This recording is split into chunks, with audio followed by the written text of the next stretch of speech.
That was awesome. Welcome to Drummers Education Connection. Everybody who is watching this, thank you so much for being here. I am Bart Robley, and I am here with three of the greatest people and drummers I know. Unfortunately, we are not tech wizards. I am here with my buddy Chip Ritter down in Tucson, Arizona, over in San Diego. Look at that, for the first time in 3 years, I pointed to the right direction. Rick, the positive energy hand grenade. And right now, up in the San Francisco Bay Area, I've never seen this guy in a better mood in my life, Jeremy Steinkoler. We are here on Drummers Education Connection, and today was supposed to be a day where we talked about New Orleans second line drumming. And Jeremy, who is an incredible New Orleans drummer, was going to give us all a lesson, and we were all really looking forward to it. And unfortunately, we had some technical issues. So we are going to shoot from the hip today, and what we're going to talk about is what to do when everything goes wrong. We're going to give examples of things that have happened on gigs. We're going to give examples of where things have gone wrong for us, not only here on deck that just happened just now, but at gigs, and how to overcome it. You got to be like the Marines. You got to adapt and overcome. If you're going to be a professional musician, you are going to have to one day stand up on your heels, pivot that way and go that way, because it ain't happening over here. In the meantime, we are going to do our normal thing, and that is, if you want to help us keep the lights on, please go to our Patreon page. The most handsome man in the world, Chip Ritter, is about ready to put the link into the comments below of how you can do such a thing. And we're going to talk about good things. Good things are things that are happening for us and things that are going on in our life that have, sprung up some great stuff for us. It could be about drumming. It could be about how to use a Focusrite as a boat anchor. It could be anything. But we're going to talk about these things and get Jeremy in a good mood. And since Rick Stojak is the positive energy hand grenade and the happiest, first or second happiest person I've ever known in my life, we're going to throw it to him. Rick, wow. What is happening good in Rickville? Well, you three brothers are the good thing. You know, you're just amazing. And it's just so cool how we just always team up. We just spent a half hour trying to figure out technology, folks. So that's what's going on. And it's tricky. It's tricky. And the good thing is that it's all always okay, you know? And it is. And my good thing was Jeremy's perseverance trying to figure this crap out. I mean, we're trying to do something. We're trying to like have vocals and drums and music and the Brady Bunch screen with the 4.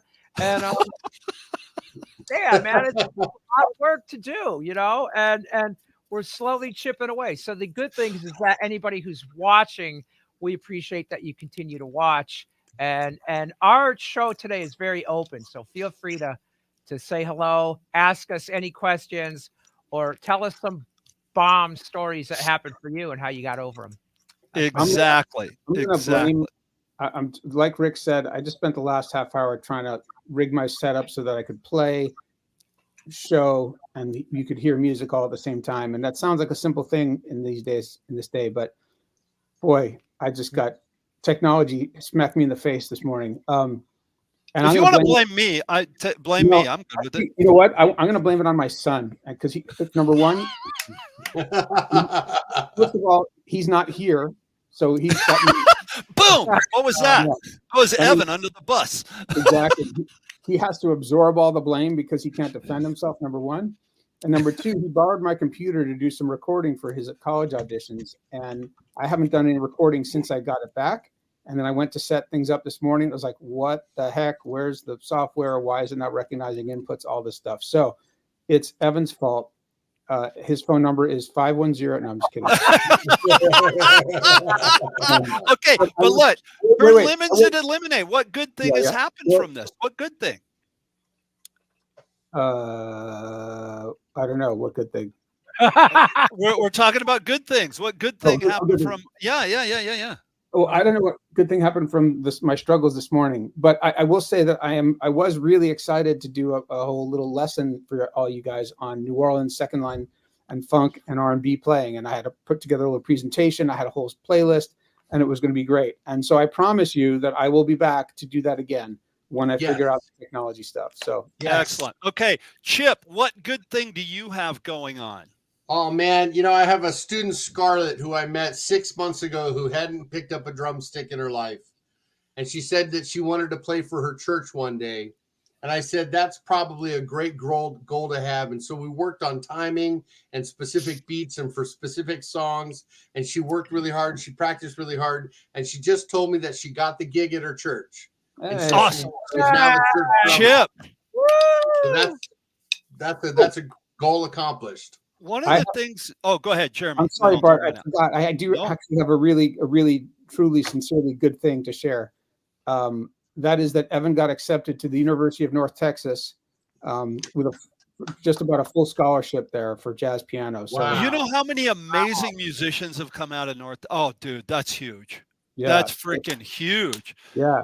So we're waiting still to hear from a bunch of other places, but that's nice to have that option in the back pocket. That's where Bissonette went, man. That's good stuff. Okay, I'm going to jump on my soapbox. One of the things that we have done here at Drummers Education Connection from day one is said that we are here to help people and to help, just to help, right? That's why we started this whole thing. And that's what all this information that we put out there is about. Today, we're going to be talking about things going wrong, and hopefully you will learn from those things. But here is my good thing that happened. For years and years and years, my wife has been involved with dog rescue. And for over the last 25 to 30 years in our life, we have had 5 pit bulls. I'm on my soapbox now. A lot of times people go, oh, pit bulls, those things, you might as well have a rattlesnake and an alligator as a pet because they're horrible. The animal breed has been demonized by the media and by unfortunate gang members that turned the breed of dogs into fighters. In the early 1900s, they were considered America's dog, and they were called the nanny dog. They were so good with children. If you don't believe me, you can Google it. They are amazing animals. Saturday, I got home from a gig. SMB was out on the road. Leah calls me. She says, I'm in a field by the Ontario airport, and I have just captured 2 beautiful pit bulls that were dumped over here. They are now in our care. We have named them Savannah and Anna. And if you want to see them, they are on my Facebook wall. You can go look at them. They've been here for 3 days, and not one of them has made a peep. They have not barked. They have not made a sound. Savannah yawns and is very happy. We are trying to find them a forever home, is basically what I'm getting to. So if anybody out there would be interested in taking 2 beautiful, incredibly mellow dogs, it would be amazing.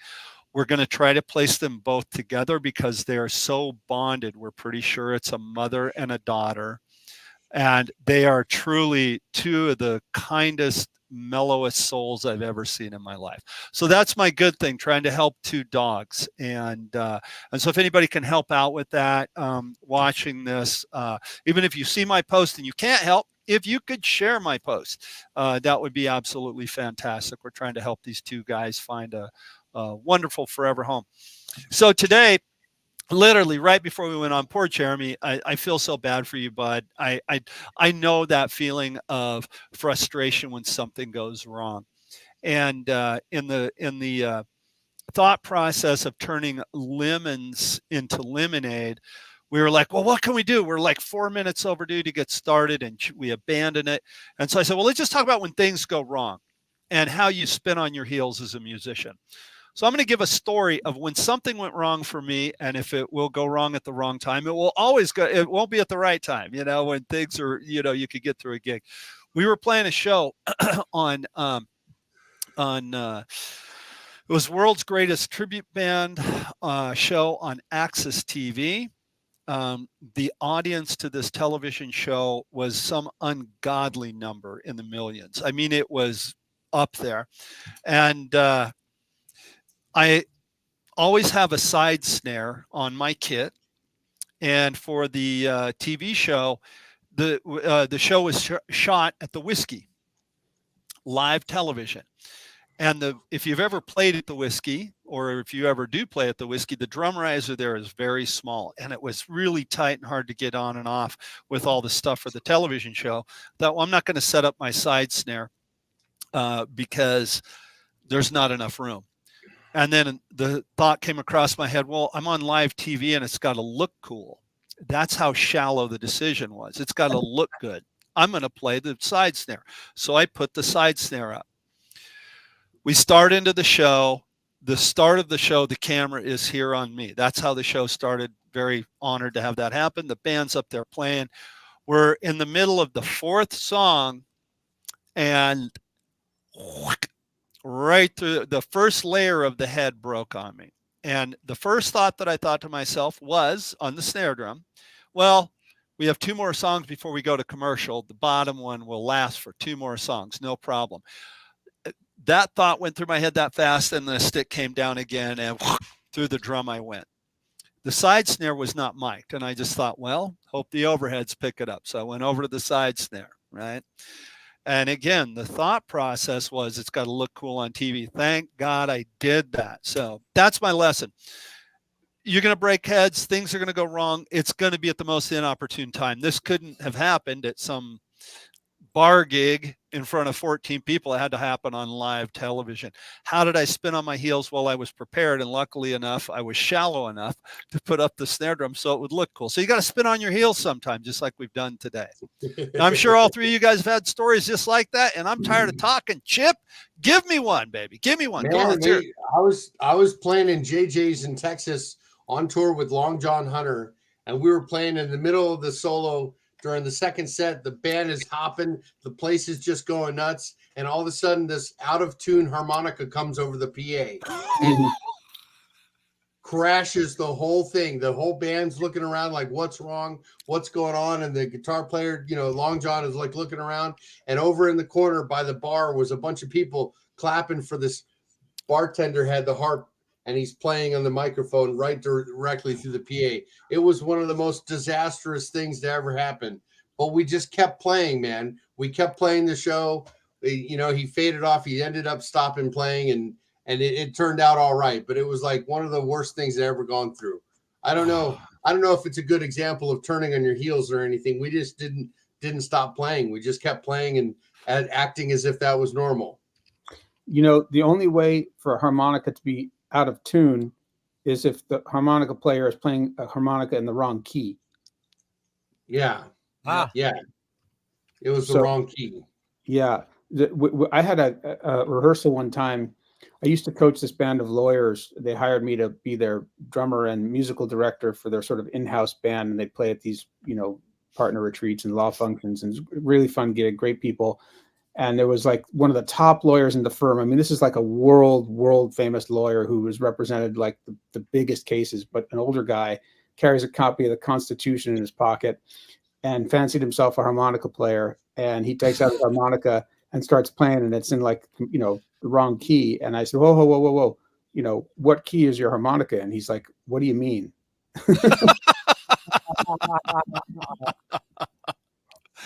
I was like, well, can I pose a logical question at this point? Yeah. Should there ever be a band with a harmonica player or a singer that has a tambourine? Yeah. Well, no. Well, okay. Thank you, Chip. There are the difference between frogs and harmonica players. Oh, some people like frogs.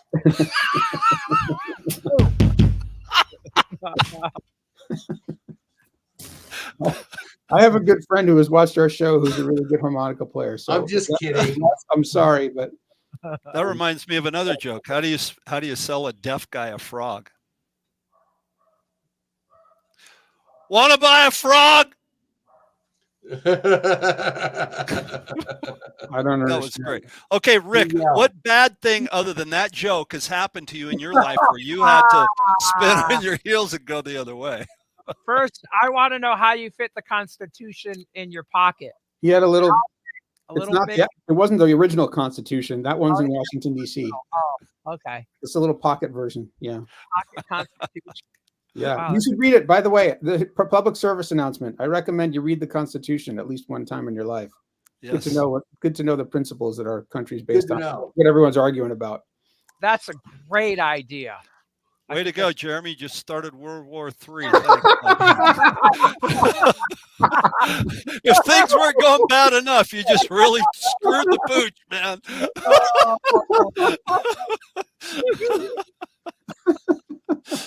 All right.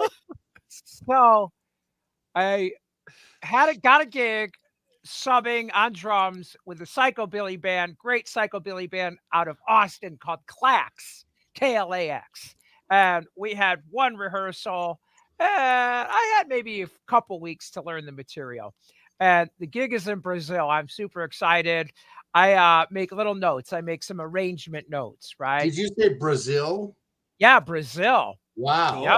Yeah, yeah, it was for a psychobilly festival in Brazil, and so the people were the best, man. They were the greatest. It was such a good time. But I have all my notes and for the arrangements, and at least the ones that were a little bit challenging, just my little cheat sheets, right? And I have them taped onto different things, you know, a little like on the bass drum, the arrangement. So we get there, and they like strobe lights. The light strobe lights. The entire set was strobe. Oh wow. Oh, Mm. I God. mean, Did you have a was- seizure? Oh no, I did not. I did not. So, and as a matter of fact, I think I can make these. It looked like that. Can you guys see that? Yeah. Why does it not surprise me that Rick has a strobe light under his drums? That's so badass. That's the drum lights in the drums. Yeah. So anyway, it was so blinding that it would start making you dizzy, and so I had to close my eyes, so I couldn't watch it, and then I couldn't look at anything. You know, I had to just keep my eyes shut. So and then the sound was terrible too. So I it's like this big echo, and then so basically, it's just all your senses. Only way I got through it is I just knew the music so well. I listened to the music constantly, and I just sang the song in my head and laid down the part, and it all worked out great. And That's fantastic. And You I think persevered. that just goes for, you know, like being prepared. I mean, all four of these stories, you know, it's just being, you know, every story is about being prepared to, okay, well, this isn't working.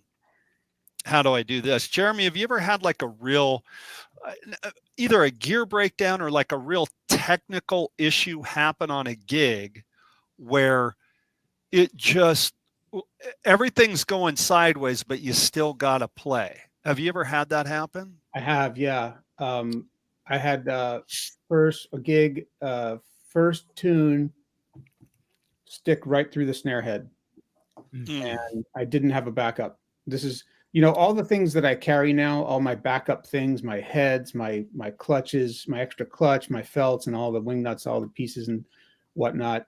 I learned the hard way because Yeah. I ended up needing them on a gig and didn't have them and paid the price, and so now now I have everything, and of course I never need anything because nothing breaks anymore.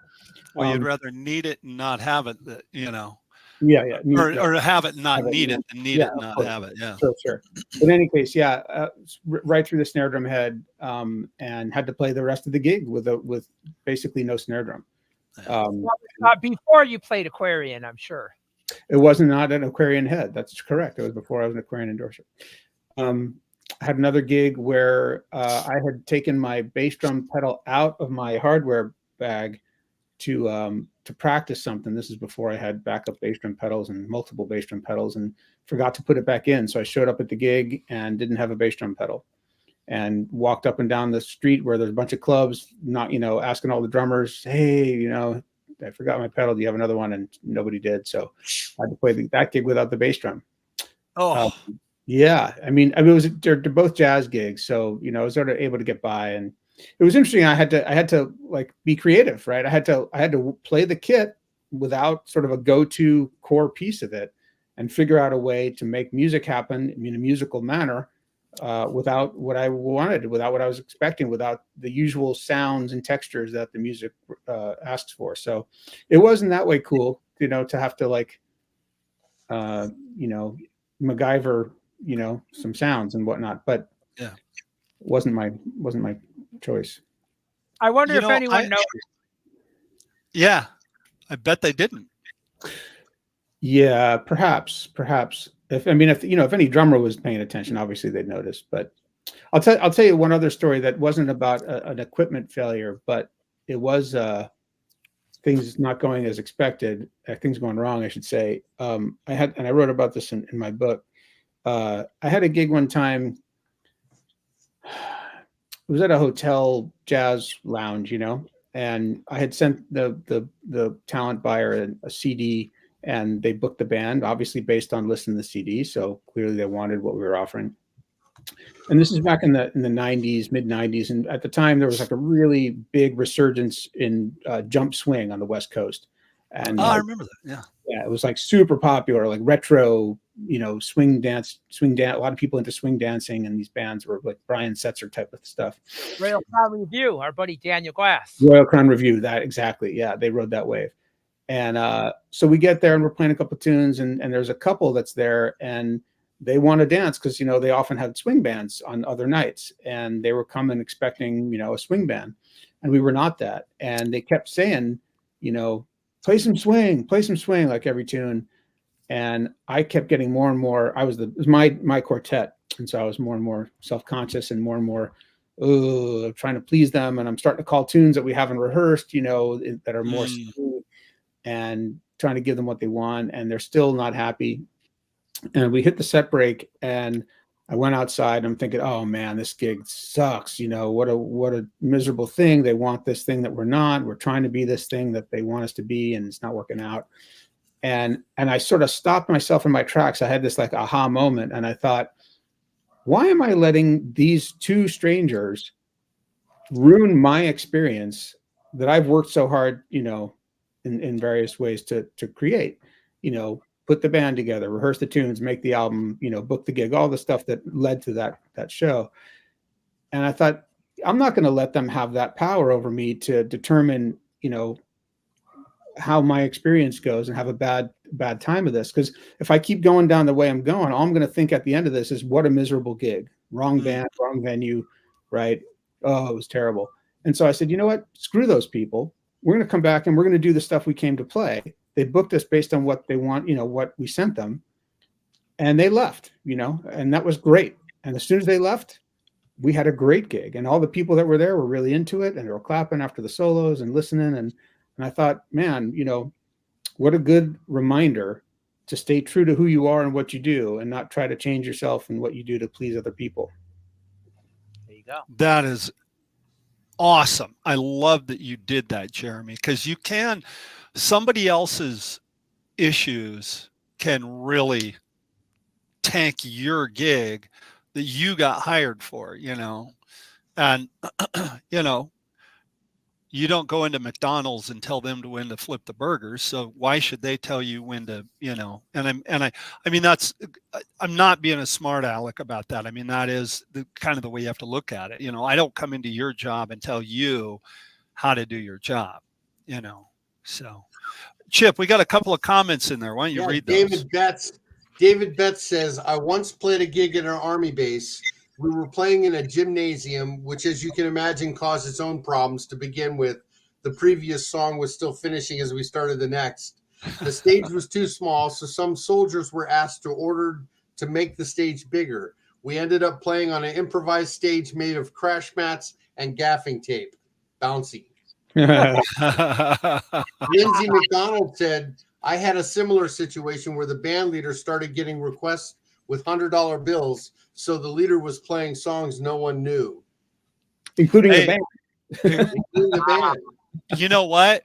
Wow. Sam jokes about that. If we, depending on the show and depending on where we're playing, if somebody comes up and says, "Hey, do you know, Do you want my body? Do you think I'm sexy by Rod Stewart? And Sam goes, no, we don't do that kind of music. And they pull out $100 bill and they go, are you sure? You're like, nope, we know that song. And you figure, you know, one of the things, and I'm not kidding you, like, I don't want to make this sound like a negative thing. We're talking about when things go wrong.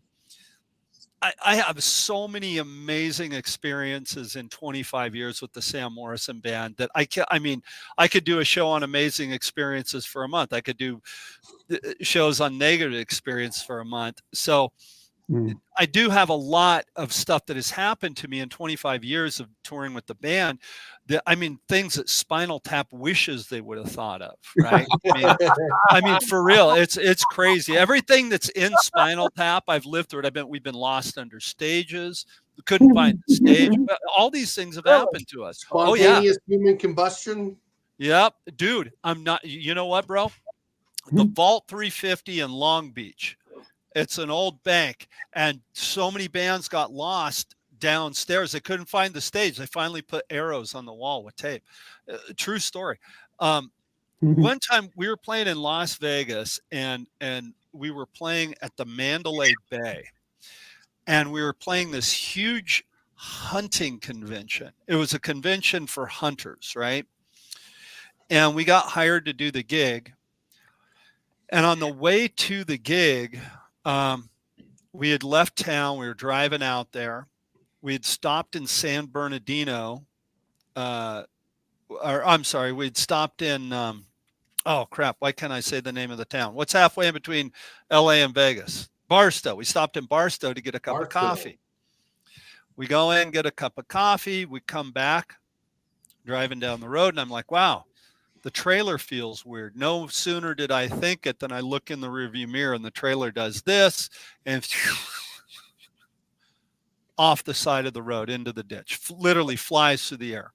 I wrote a blog about it. There's pictures of it. You can go look at it and read it if you want. The trailer boom, buried itself in the sand. Luckily, everything was in flight cases. We're pretty sure that somebody was trying to steal the trailer, and they pulled the pin out of the receiver. Nobody got hurt. Nobody got killed. It could have killed anybody if it would have hit anybody. There was cars on all sides of us. It went off into the ditch. We went through a whole. I mean, it took. I won't even try to tell you what we went through to get everything out of the sand and get the trailer and get on down the road to Vegas. And we ended up getting to Vegas about probably 1 a.m, 2 a.m. Big long ordeal. We get to the gig, we get set up, all the gear's fine. There was one amp that had a broken on and off switch, and we got that fixed at sound check. The sound man that they hire, and we had our saxophone player had gotten in touch with all these huge promoters in Vegas to come see the show that booked all the casinos in Vegas. It did a lot of the major casinos. So it was a showcase. It was. And it's a big show. I mean, this was a huge convention, thousands and thousands of people. And they didn't have a sound guy, so they got the janitor to come up and run sound, as what we kind of figured. And this guy literally had no clue what he was doing. He literally had no idea what he was doing running sound. And it got to a point of frustration where he finally just said, look, guys, and he was union. And he goes, look, I'm going to you guys go take your lunch break. I'll have this figured out. By the time you get back, it's going to be sounding great. Long story short, the sound was horrible. The gig was horrible. Everything about the gig, from the crash in the car to, it was awful. The way we made lemonade out of lemons on that one was, okay, on the way home, We stopped and picked up the wreck trailer, got attached to the truck. All the gear was okay. Nobody was hurt. Nobody got killed. We made it back from the gig, and we stopped at this fantastic restaurant and bought ourselves a really nice meal because everything else was wrong. Sometimes things are just going to go wrong for you. And if you travel with a band long enough, if you play in a band long enough, if you are in the music business long enough, all the things, like I said, watch Spinal Tap. You will live all those scenes, you know. So just learn to kind of roll with the punches and be prepared for everything, you know. It just happens, you know. Well, there's the known unknowns, and then there's the unknown unknowns. Yeah. Right. Exactly. And how do you, no matter how prepared you are, it like you're going to get stuff that you're not prepared for. Right. Yeah. Right. Like Rick, today. I'm right. Rick, I'm sure touring with the Psychobilly band with your brothers, you and your brother and stuff like that, you guys, you have to have some stories of where things just didn't work out, but you pulled through. You still were a professional about it. You pulled through.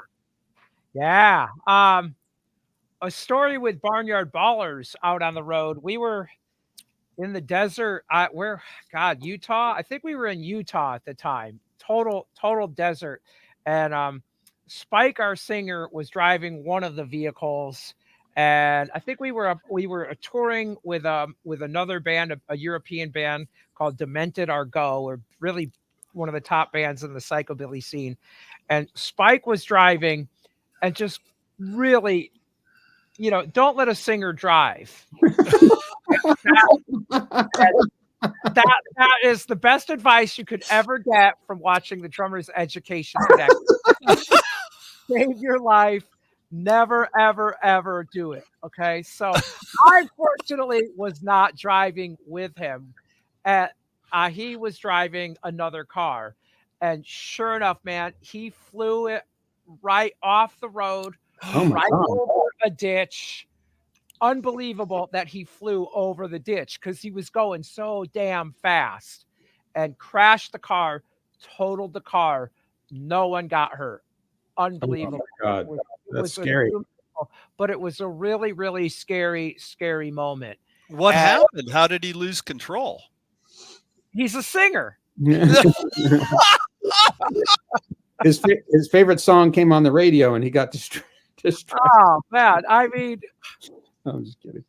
You know what? It's really not funny. I mean, because it's nice that we can laugh about it now, but that could be super serious, right? Oh yeah, super serious. Yeah. He could have died. He could have killed someone really, really easily. And I'm sure he was high. I'm sure he was high. Mm. The cops came, and then we thought, we're really in serious trouble now, because, you know, all of these vans, you know, and vehicles are reeking of marijuana when it was totally illegal. And so that's just not a good idea to be out on the road doing that. And we just thought, we're all going to get arrested, you know, and they couldn't believe that he was still alive. They're like, a lot of people have died here in this stretch. Oh, wow. And the cop was like, so what are you guys? You guys a band? Bands. Like, oh, that's cool. What kind of music? Like psychobilly. Really? What's psychobilly? Well, it's rockabilly and punk rock kind of mix. Well, that's cool. You guys got funny haircuts. Pretty soon the cop's getting his picture with both bands. Oh God. The car was done, and we condensed. I don't even remember whose car, what happened, but we got to the gig and didn't get arrested, and it was just a miracle. Did I ever tell you guys the story about in Ireland what was spilling the beers? No. I haven't told you this one. Oh, this is one of my better stories about things going wrong, but ended up being really good. So when I was in college, the summer between my junior and senior year, I went on this trip with a professor and about a dozen other students. That this professor had sort of organized every year. He invites a bunch of students to go on this trip to England and Ireland for 10 weeks. And I studied literature in college, so we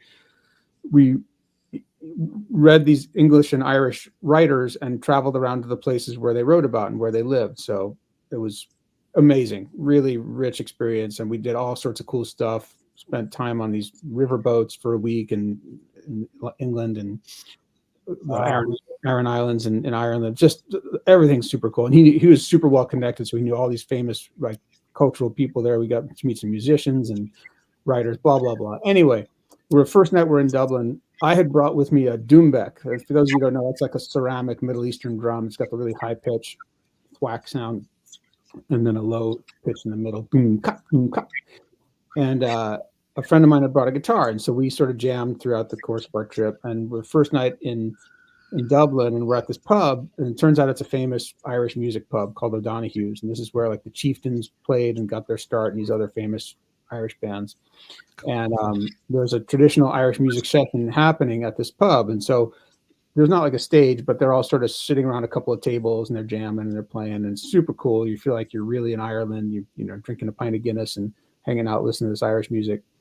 And you know, in between, they took a break, and I went over to the Irish drummer. I didn't know what it was at the time. It was a Bowron. And I said, hey, I'm a percussionist too. Do you think it'd be cool if I went and got my doumbek and, you know, jammed with you guys a little bit? And he was like, oh, okay. So I go back to the hotel, grab my drum, come back. And this drum is, you know, it's about, I don't know, 1.5 feet tall.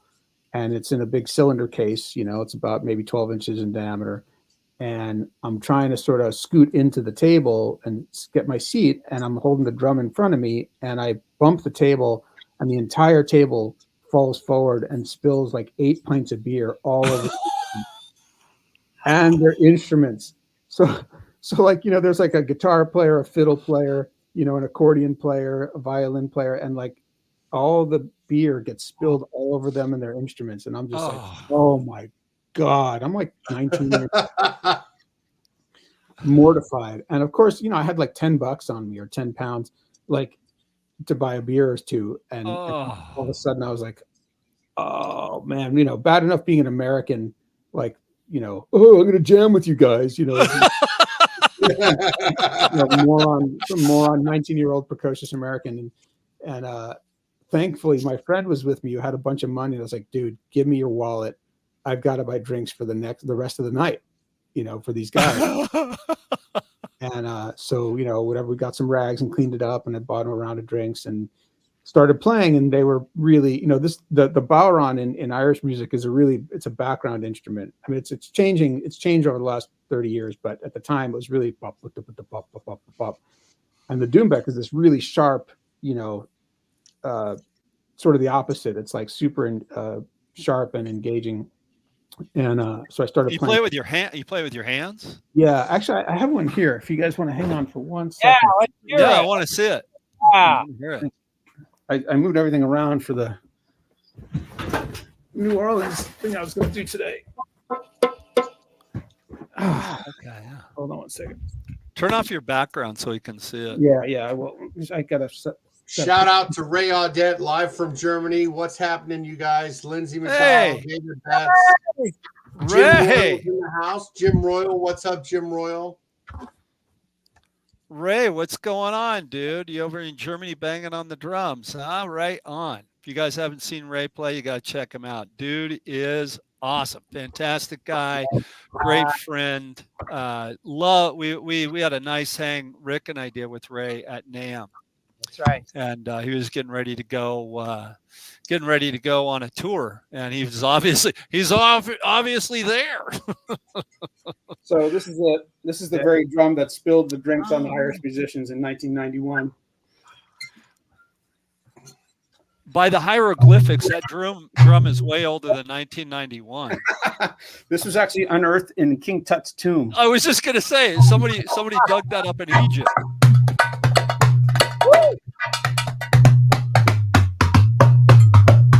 Whoa, wait, hold on. Do that. How'd you do that? That was awesome. If you stick your hand in the bottom of the drum,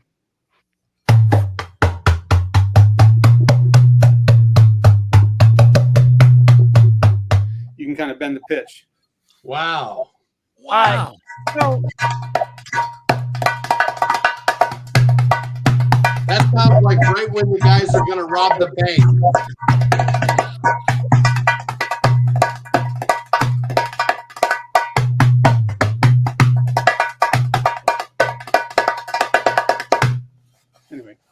You are Dude, so good. My goodness. Hey, Jeremy, come on.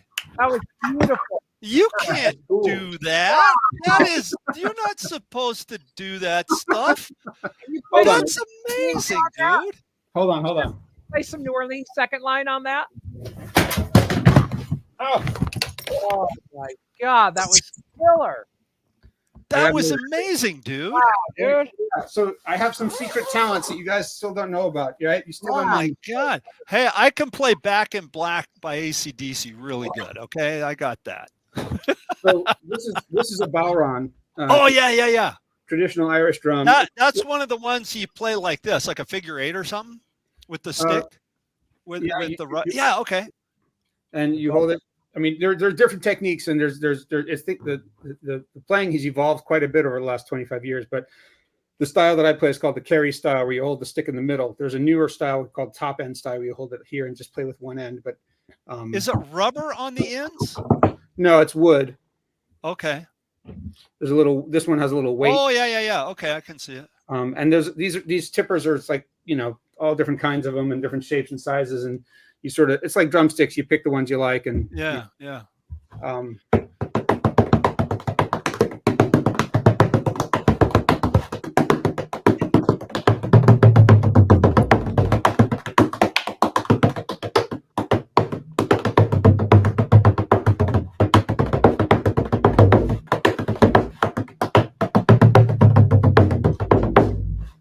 Dude, Nice. Jeremy, you're a stud, dude. That was so cool. I want Thanks. to jump with that. I wish there wasn't lag time. Yeah.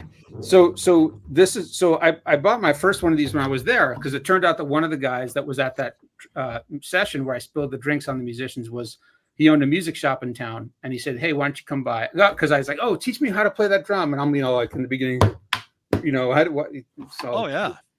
And he said, I'll teach you a little bit, and then, come by my shop tomorrow if you want. If you're interested in buying a drum, I'll show you what we got, and I'll sell you one. So I did, and then I started playing. And I started learning to play. And this is before the internet, so there weren't all these videos you could watch. And I just, listened to it. And Are you I mean, I'm obviously you just kind of were jamming there, but are you like counting 16th note rhythms, or what are you doing? That was cool. Yeah. So you can. Most Irish music falls into two different types of tunes: jigs and reels. There's a couple others, hornpipes and slip jigs and whatnot, but most of them are in either 4/4 feeling, like a little swing, so like a 1 2, 1 2 3 4, 1 2 3 4, 1 and 2 and 3 and 4, 1 2 3 4, 1 and 2. Right.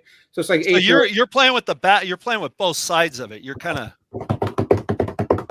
Oh, that's cool, dude. The triplets is with using both ends.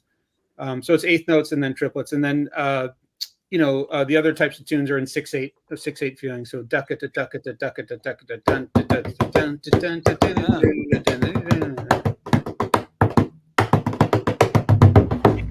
And then you can manipulate your left hand.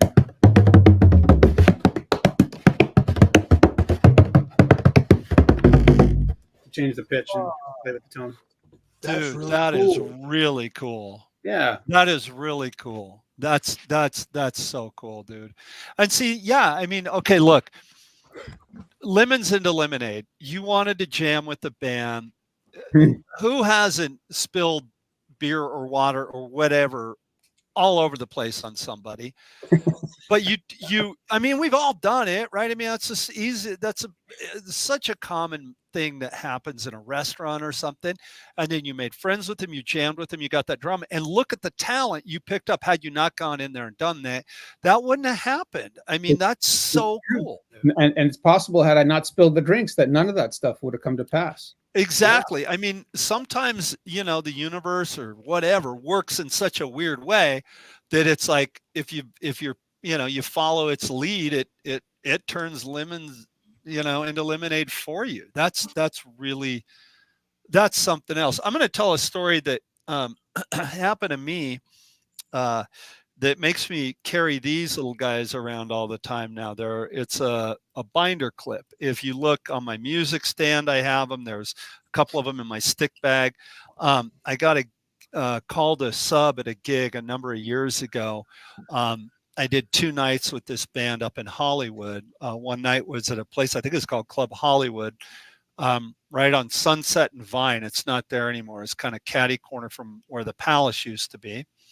And I didn't know the set. I literally had to read the set. I had a day to prepare for it, and there was 10 songs. So I transcribed as much as I could, and I read the songs. First night, everything was cool. We played great. Band leader was really happy with me. The next night, we were at the House of Blues in Hollywood. And I don't know, have any of you guys ever played there before they tore it down? Yeah. You play there, Rick? You know how that drum riser, it was like playing on a trampoline. Remember how it was really bouncy? Remember that? And same thing, I get set up. Well, I had taken all of my charts, and again, I was in a hurry, so I just wrote the name of the song across the top of the chart and made really quick cheat sheets.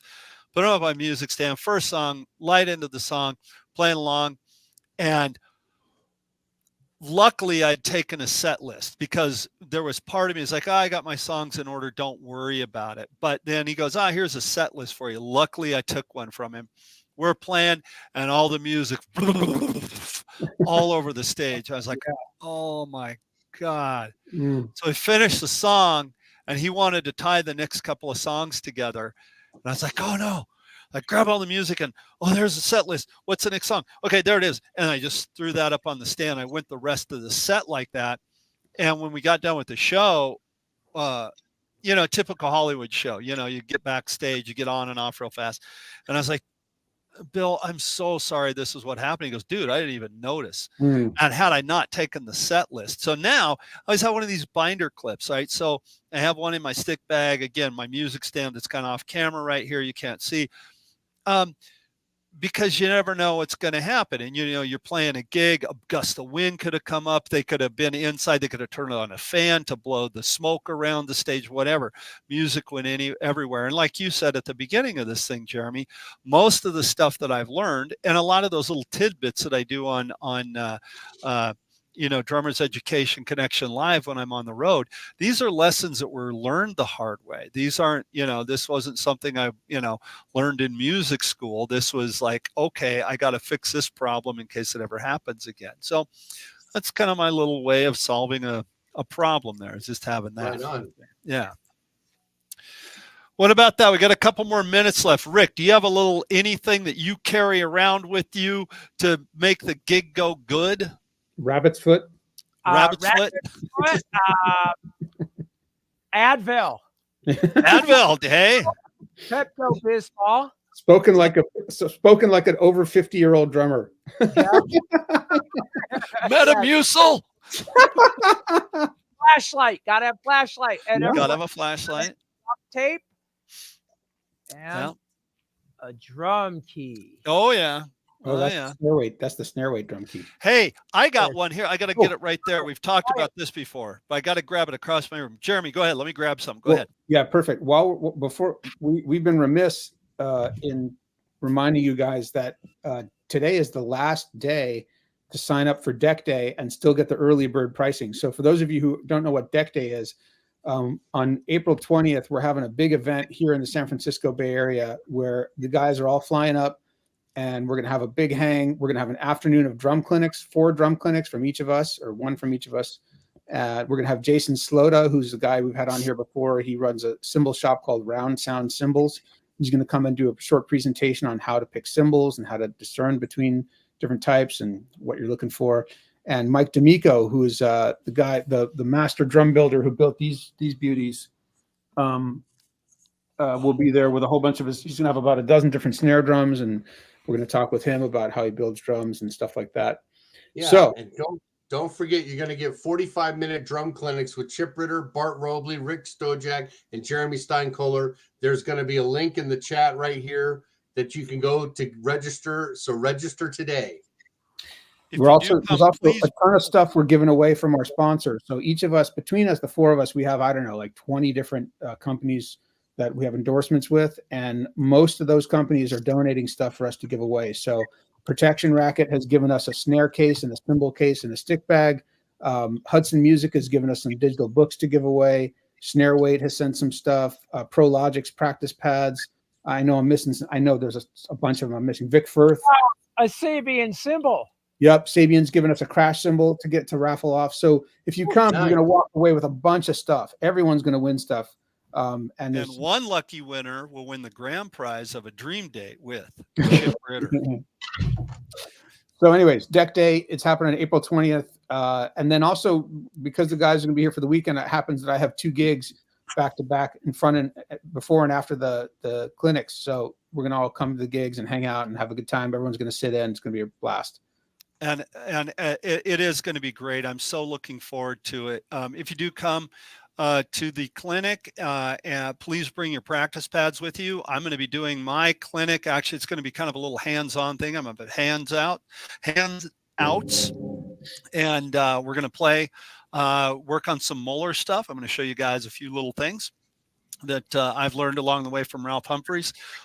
One of the tools that I carry in my gig bag, back to this real quick, and maybe we'll call it a day. Mm-hmm. I always carry this as a plug for Aquarian, the kick patch. Kick patch. The kick patch. Spare tire for your bass drum. I tell you what, man, it totally is a spare tire for your bass drum. If you break a snare drum head and you got a side snare, you're good to go. If you don't have a side snare, but you have a spare snare on the side of the drum set, you're good to go. You break a tom head, that's an auxiliary instrument. Maybe you don't need to play that tom. You can cover everything on another tom. We've all had that happen. But if you break the bass drum, you're kind of hosed. So get a kick patch. I have my little, when I set up Fort Bart, I've got a little thing right there with my in-ear monitors. Got that sitting there. If it breaks, throw that on there. That's a great, great, great tool to have. That's a great tool to have. Guys, please, thank you so much. Who are we having on next week, Jeremy? Quick, tell them. Yeah. This is really exciting, y'all. Next week, our guest is Butch Norton, who is the drummer for Lucinda Williams. Come on. Butch Norton. Yeah. He's a I love his drumming. I love Lucinda Williams' music. And I'm a big fan of his, and he's just a really down to earth, great guy. And we're super excited to have him on as a guest next week. They just recorded a new album at, what's the Abbey Road, where the Beatles did their recordings. Wow. And they're going on tour to support it. And then the week after that, which is April 2nd, I believe, we are having the legendary Todd Sucherman on the show. What? Yeah, true.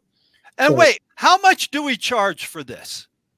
$0. We're giving this stuff away, people. We're It's giving free. this stuff away. Tell your friends. Tell your neighbors. Tell your neighbor's dog.